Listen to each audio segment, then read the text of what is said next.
Assalamualaikum warahmatullahi wabarakatuh. Salam sejahtera, Om Swastiastu, Namo Buddhaya, salam kebajikan, Rahayu. Perkenalkan, saya Rina Heriani, dosen program magister, program studi pendidikan dasar, Fakultas Ilmu Pendidikan, Universitas Pendidikan Indonesia, dengan bidang keilmuan pendidikan bahasa Indonesia. Salah satu mata kuliah yang saya ampu yaitu mata kuliah Pendidikan Literasi Dasar dengan jumlah SKS 4. Mata kuliah ini merupakan bagian dari pendidikan bahasa Indonesia karena materinya berkaitan dengan kemampuan berbahasa dan berpikir, dengan konten yang berkaitan dengan kemampuan dasar yang harus dimiliki oleh peserta didik. Literasi merupakan fondasi bagi semua mata kuliah dan aktivitas manusia. Saya melaksanakan proses perkuliahan pendidikan literasi dasar dengan mahasiswa magister atau S2 Prodi Pendidikan Dasar Fakultas Ilmu Pendidikan Universitas Pendidikan Indonesia dalam video ini. Kegiatan awal dalam pembelajaran ini dimulai dengan berdoa, presensi, menyampaikan lingkup materi perkuliahan selama 1 semester, pelaksanaannya, prosesnya, penilaiannya, dan model pembelajaran, yakni problem based learning dan project based learning, karena pertemuan ini merupakan pertemuan awal perkuliahan. Selanjutnya, saya memulai menyampaikan tema materi pertemuan pertama ini, yakni konsep literasi, literasi dasar, problematika, dan solusinya. Metode yang saya gunakan yakni metode diskusi dan tanya jawab. Pada bagian inti perkuliahan membahas konsep literasi dan konsep literasi dasar, mahasiswa diajak untuk memahami dengan cara berdiskusi dan tanya jawab, membahas materi dengan problematika serta mencari solusinya. Saya menggunakan Salindia atau PowerPoint sebagai media perkuliahan dan beberapa sumber atau referensi yang saya gunakan. Bagian kegiatan penutup, saya bersama mahasiswa menyimpulkan materi yang telah dipelajari, mengadakan evaluasi secara lisan, dan memberi tindak lanjut tugas untuk menganalisis beberapa artikel yang membahas tentang literasi dasar. Bismillahirrahmanirrahim. Assalamualaikum warahmatullahi wabarakatuh. Waalaikumsalam. Selamat pagi, salam sejahtera untuk kita semua. Selamat berjumpa di perkuliahan Pendidikan Literasi Dasar. Anda mahasiswa S2 Pendidikan Dasar Fakultas Ilmu Pendidikan Universitas Pendidikan Indonesia. Selamat bergabung bersama kami. Pada hari ini Anda bertemu dengan saya Rina Heriani, yang akan mengampu mata kuliah Pendidikan Literasi Dasar. Bersama Anda, saya akan membersamai selama 1 semester kurang lebih 16 pertemuan. Semangat semuanya? Semangat. Baik, saya berjalan, nanti saya akan mengenal Anda, nama-nama Anda, dan Anda dari mana. Saya yakin ini ada yang sudah jadi ibu kepala sekolah katanya ya, yang bapak kepala sekolah, bapak ibu guru, ada yang calon bapak ibu guru, semuanya adalah mahasiswa S2 Pendidikan Dasar Fakultas Ilmu Pendidikan Indonesia. Semoga berawal bersama-sama dengan jumlah sekian, berakhir juga sama-sama, lulus sama-sama. Amin ya rabbal alamin. Tepat waktu. Baik, Bapak dan Ibu yang Allah tentu saja memberkati kita, karena pada hari ini atas izinnya, atas ridhonya kita berada dalam pembelajaran ini. Kalau tidak kita masih di rumah. Sekarang di sini atas ridhonya, mari kita sama-sama selama 1 semester nanti kita akan bersama-sama mempelajari pendidikan literasi dasar. Saya yakin literasi bukan sesuatu yang baru bagi Anda. Ya. Namun sebelumnya saya akan menyampaikan dulu perkuliahan kita selama 1 semester ini akan apa saja yang akan Anda pelajari. Yang pertama, Anda akan mengenal konsep literasi.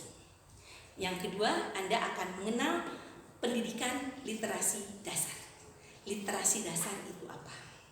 Kemudian Anda akan mengetahui berbagai problematika atau permasalahan dalam pelaksanaan literasi dasar di sekolah dasar dan bagaimana solusinya. Selama 6 pertemuan sampai ke-7 kita akan mempelajari tentang konsep literasi, pendidikan literasi dasar, kemudian problematika dan solusinya. Kemudian Anda akan bersama-sama kita akan menyusun artikel tentang pendidikan literasi dasar. Setelah UTS, ini sudah ke UTS ya.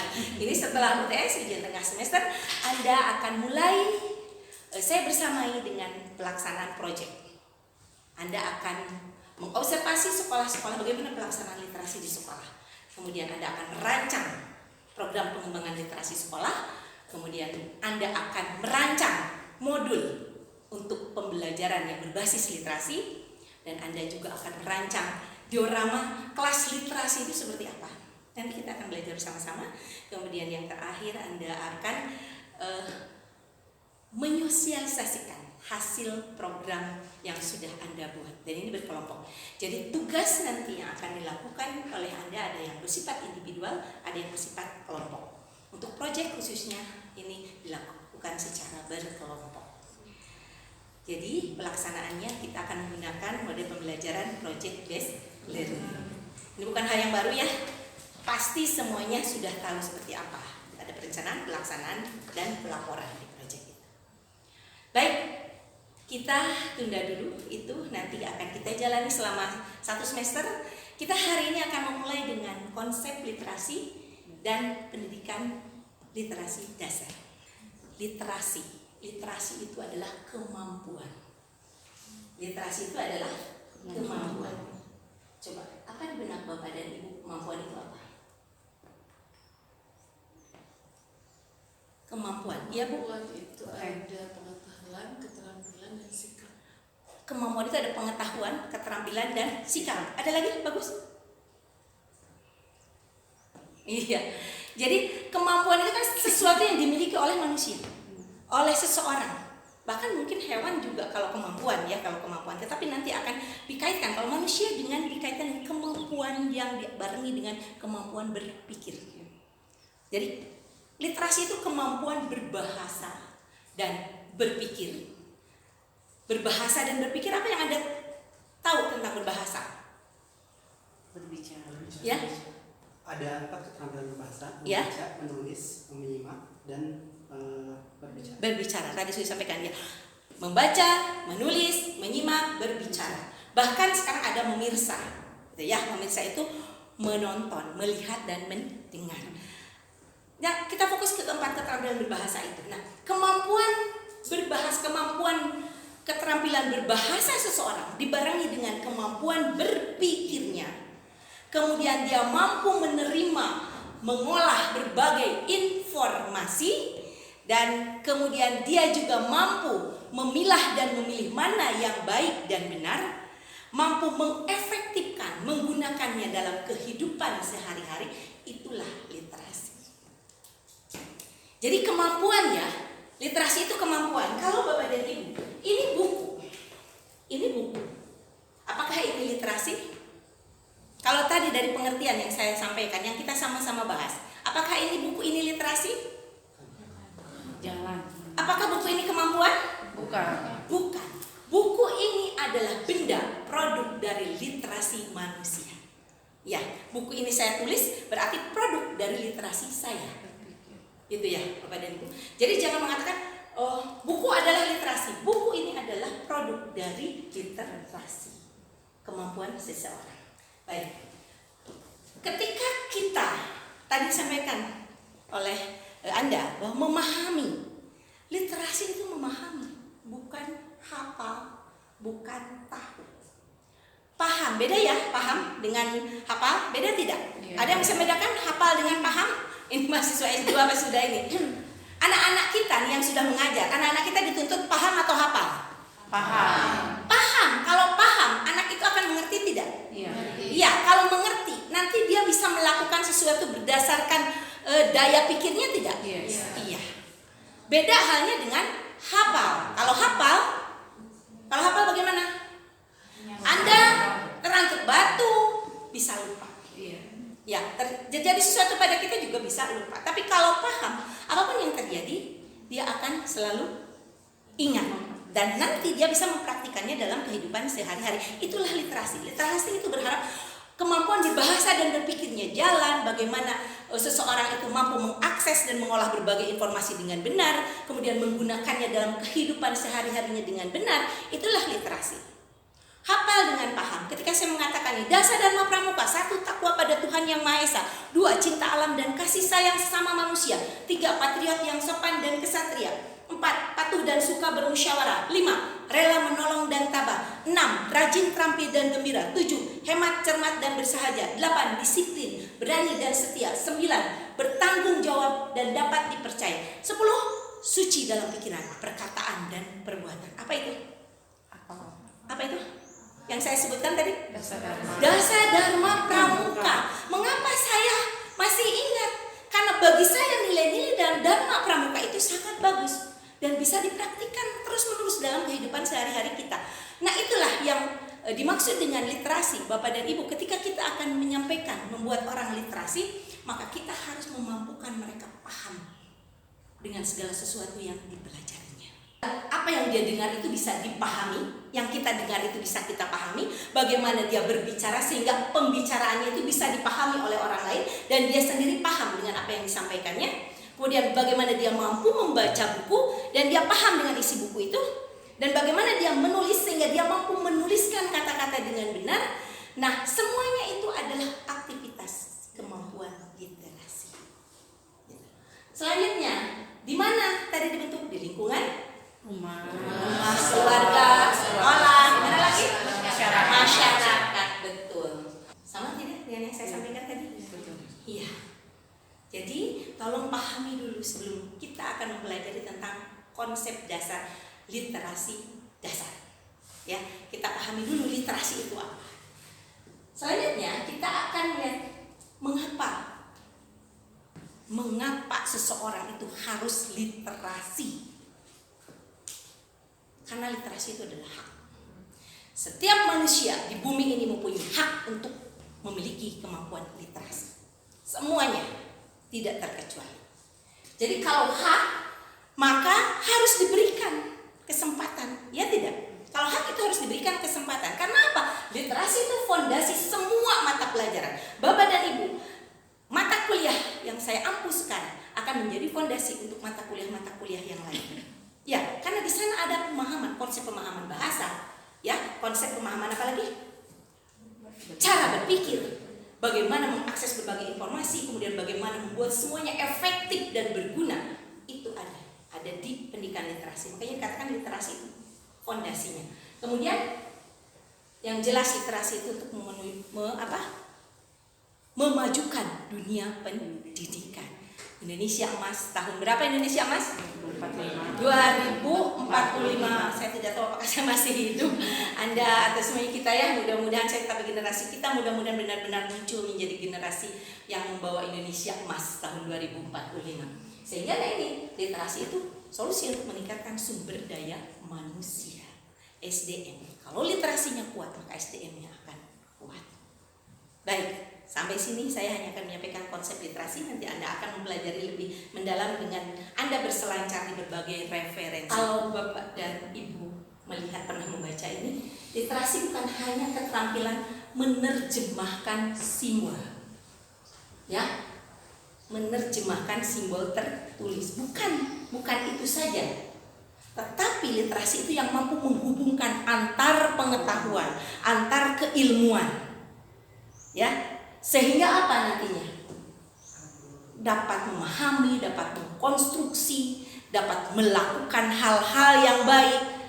Tadi kita sudah mengenal bahwa literasi itu ada literasi apa? 1, 2, 3, 4, 5, 6. Iya, baik. Literasi kelompok ini literasi apa? Baca tulis. Ini?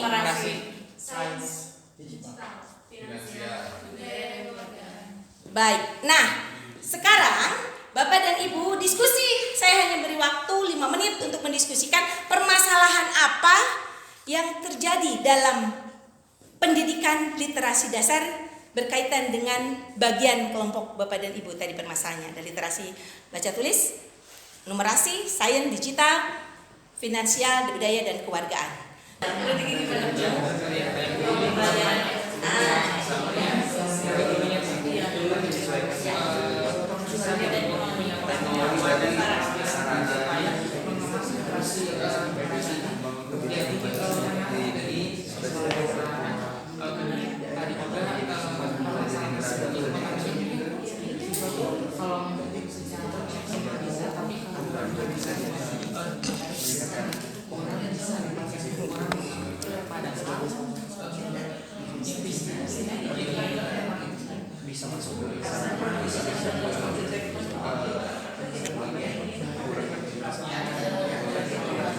lewat soal cerita. Cerita ya. Kalau misalnya baik, sekarang aja kan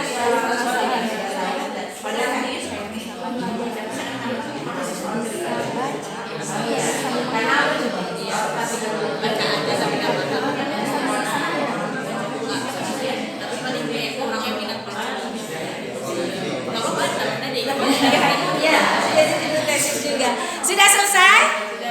Sudah? Kelompok 1 sudah belum?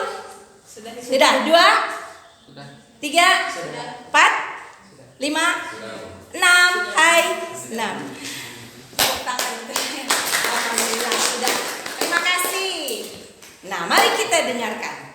Kelompok 1 sampaikan, silakan. Yang lain tolong simak. Kemudian jika ada sesuatu yang ingin Anda sampaikan, bertanya atau menambahkan, silakan. Silakan kelompok 1. Baik, terima kasih Ibu atas kesempatannya. Saya izin menyampaikan mengenai masalah atau problematika yang ada di sekolah, mengenai literasi yang ada di sekolah dasar khususnya Ibu. Yang pertama, adanya kurangnya sarana dan prasarana yang disediakan oleh sekolah.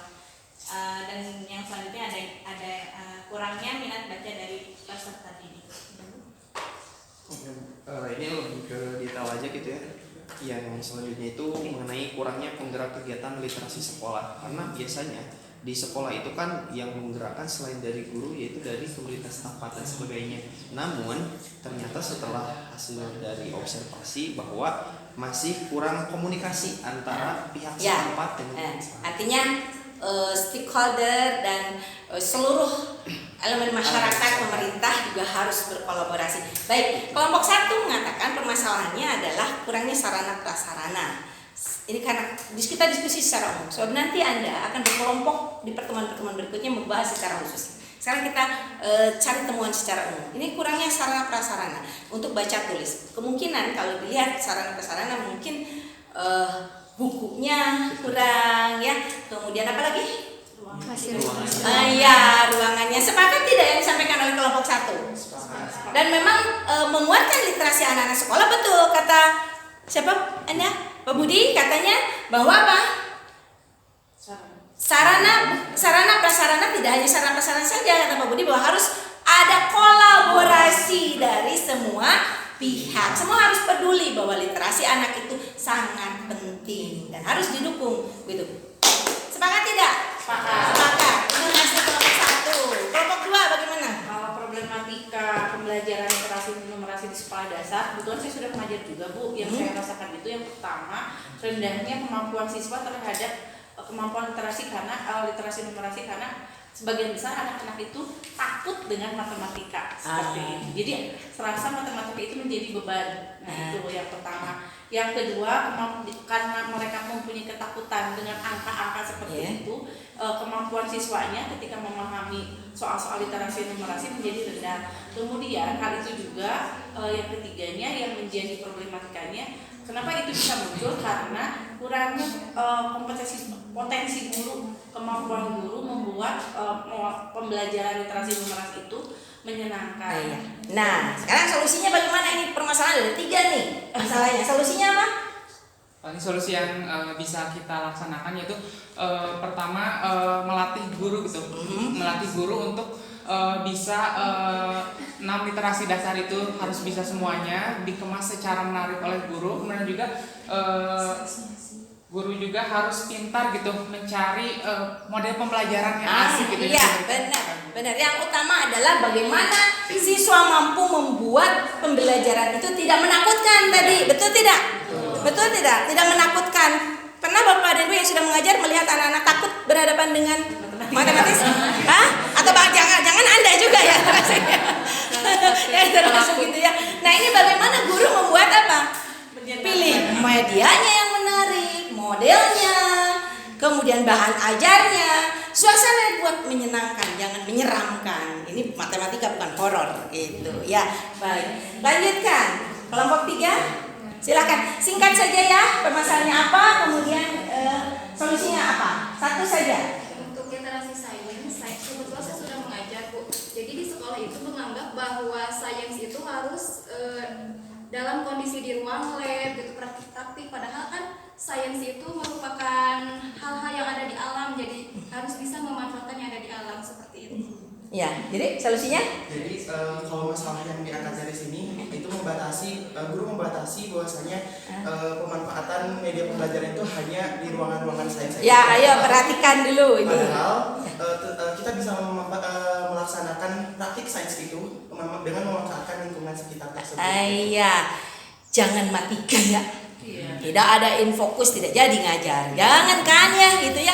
Jadi jangan mati gaya. Kita harus benar-benar bagaimana memanfaatkan benda-benda di sekitar kita untuk menyampaikan materi pembelajaran. Kalau kita tidak menyiapkan. Kalau anak-anak harus melihat lautan, masa harus dibawa ke lautan, ke laut gitu ya. Tapi boleh menggunakan media yang ada menampilkan lautan. Kan sekarang media digital sudah canggih gitu ya. Baik. Solusinya, terima kasih. Sepakat tidak dengan solusi yang disampaikan oleh teman Anda? Ya, dan memang benar terjadi itu? Betul. Iya, jadi guru, kita sebagai guru kalau ingin membuat anak-anak literasinya kuat, jangan mati gaya, jangan ketika benda yang kita butuhkan untuk mengajarkan atau menjadi media untuk pembelajaran pada anak itu tidak ada, jangan mati gaya, manfaatkan yang ada. Gitu ya, manfaatkan yang ada di sekitar. Silakan kelompok 4. Satu permasalahan. Permasalahan dalam literasi digital ini khususnya dalam ancaman cyber itu. Saya mengutip data dari The Global Cyber Security Forum atau CCF. Ini mengidentifikasi ada 72% anak-anak di seluruh dunia pernah mengalami satu jenis ancaman cyber. Nah, ini saya mengidentifikasi ada 3 sebenarnya permasalahan. Yang pertama hoax, berita hoax, kemudian kecanduan games, dan akses terhadap informasi yang belum selayaknya diakses oleh siswa. Iya, ngeri. Ini cyber ya, anak-anak kita ini sudah berada berapa? 72% anak-anak kita. Ini bagaimana ini?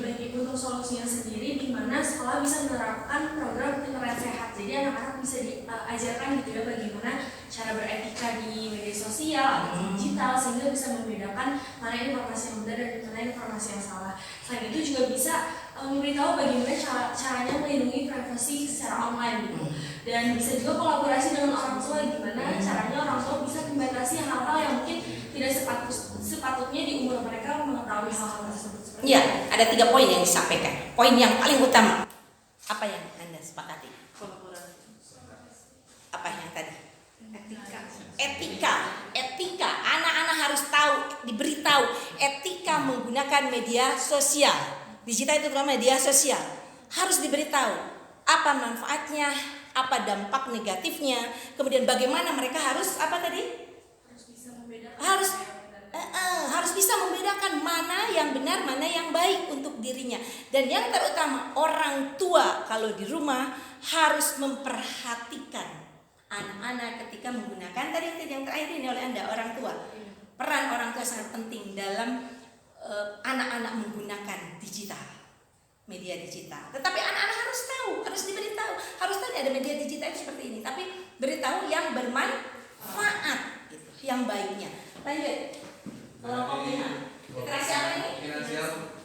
Untuk finansial itu yang kami lihat di sekolah dasar khususnya Bu ya. Jadi memang pengetahuan tentang finansial, bagaimana mengelola, memahami keuangan gitu kan ya. Ini belum diajarkan secara khusus gitu, Pak. Spesifik sekolah belum ada gitu. Bagaimana anak dikasih uang jajan, habiskan sama mereka, nggak berpikir nabung. Terus ketika ada benda-benda yang unik, promo-promo menarik, mereka beli tanpa memikirkan bagaimana menabung dan lain sebagainya. Solusinya? Oke. Nah, tadi itu dijelaskan permasalahan sama Pak Santri. Solusinya itu kami mengambil untuk mengintegrasikan salah satu kurikulum cacing. Cacing itu merupakan suatu program literasi keuangan yang dirancang khusus untuk anak sekolah dasar seperti itu. Nah, itu tuh ada 4 pilar utama di dalam kurikulum cacing itu yang pertama ada dapatkan, simpan, belanja, dan berbagi. Nah, kalau untuk yang pertama itu dapatkan bagaimana uang itu bisa didapatkan. Harus halal kan? Ya. Harus benar. Benar. Itu kan halal, harus diberitahu. Harus benar uang itu didapatkannya. Betul. Kemudian yang kedua simpan atau save. Nah, itu juga harus diajarkan kepada peserta didik bagaimana cara mereka itu untuk menabung uang itu. Iya. Sehingga uang yang diberikan tadi itu tidak habis sia-sia seperti itu. Investasinya. Yang ketiga itu ada belanja. Nah, belanja itu ada kebutuhan kebutuhan dan ada keinginan. Nah, lebih diprioritaskan kebutuhan terlebih dahulu atau keinginan terlebih dahulu seperti itu. Dan yang terakhir itu adalah berbagi. Nah, diajarkan juga di dalam kurikulum cacing ini itu sebagian uang itu juga bisa kita gunakan untuk membantu orang lain untuk bersedekah. Keren. Ya, cacing, kurikulum cacing namanya ya, tapi kurikulum bukan kurikulum yang ini adalah program namanya kurikulum cacing. Bagaimana anak ajarkan untuk apa? Mendapatkannya harus halal, harus benar. Kemudian yang kedua, bagaimana dia menyimpan, simpan, ditabungnya jangan di warung, yang di kantin gitu. Di mana dia sih? Suruh ajarkan cara menabung. Itu ada celengan, kalau zaman dulu celengan dari tanah, celengan dari plastik, atau nabung ke bapak ibu guru kan, kalau di SD suka ada begitu ya, nabung. Kemudian yang ketiga, belanja. Tadi anak-anak harus diajari mana yang dibutuhkan, mana yang diinginkan. Mana dulu coba bapak ibu? Kebutuhan dulu. Kalau yang diinginkan kan segala pasti banyak. Kita sudah memperoleh gambaran pelaksanaan literasi dasar di sekolah dasar maupun di lingkungan itu seperti apa. Tapi pada intinya anak-anak itu sebagai pengganti kita, generasi penerus kita, harus dikuatkan dulu fondasi literasinya. Nah, literasi yang berkaitan dengan kebahasaan atau baca tulis itu disebut literasi baca tulis. Kemudian anak-anak kuatkan tadi dengan kemampuan matematisnya. Jangan sampai dia kalau tidak tahu bisa dibodohi orang lain, tidak bisa ditipu orang lain, tidak. Dia harusnya bayarnya 50.000 karena tidak tahu matematika seberapa, jadi berapa? Dikembalikan misalnya hanya 40.000 dia terima. Kenapa? Matematisnya rendah, numerasinya rendah. Itu kita harus menguatkan. Karena ini adalah hal-hal yang biasa dilakukan oleh anak-anak kita dalam kehidupan sehari-hari. Tuh ya. Kemudian yang di sains, di literasi sains, anak-anak harus memahami fenomena-fenomena alam. Oh, ada gempa bumi ini karena ini. Bukan karena ada misalnya gempa itu karena raja hantu di hutan itu meletus karena ini. Jangan. Jadi buat anak-anak berpikir logis, karena sains itu bermain logika. Gitu ya. Mengapa proses terjadinya banjir itu apa? Mengapa ini ada bisa jadi tape, prosesnya seperti apa? Itu kan di sains. Kemudian ini literasi literasi sains. Orang yang banyak membaca, dia tidak akan pernah kehabisan kata-kata dalam berbicara. Orang yang banyak membaca, dia tidak akan kehabisan kata-kata dalam menulis. Membaca membawa kita melihat jendela. Kemudian dari jendela kita melihat dunia luar. Silahkan berselancar dengan berbagai bacaan, cas pikiran kita penuhi dengan berbagai informasi, supaya ketika kita menghadapi berbagai hal, kita bisa menyikapinya dengan bijak sesuai dengan referensi-referensi yang kita pahami. Terima kasih. Kita bertemu lagi pada minggu yang akan datang. Mudah-mudahan kita sehat walafiat. Semoga Allah Subhanahu wa taala senantiasa mengiringi langkah pengertian kita. Amin ya rabbal alamin. Wassalamualaikum warahmatullahi wabarakatuh. Pembelajaran yang baik adalah pembelajaran yang bermakna, bisa dipahami dan bisa berdampak dalam menjalani kehidupan. Perkuliahan pertemuan ini memberikan bekal kepada mahasiswa bahwa literasi merupakan fondasi bagi semua mata kuliah dan aktivitas manusia. Literasi merupakan kemampuan seseorang dalam membaca, menulis, menyimak, berbicara, memahami, dan mengolah berbagai informasi secara efektif, berpikir, dan beretika. Hal ini mencakup kemampuan untuk menggunakan bahasa, angka, dan simbol dalam berbagai konteks untuk berkomunikasi, memecahkan masalah, dan mengambil keputusan dalam kehidupan sehari-hari. 6 literasi dasar merupakan materi literasi yang disampaikan kepada peserta didik sekolah dasar sebagai fondasi awal kemampuan literasi para peserta didik. Terima kasih. Wassalamualaikum warahmatullahi wabarakatuh. Salam literasi.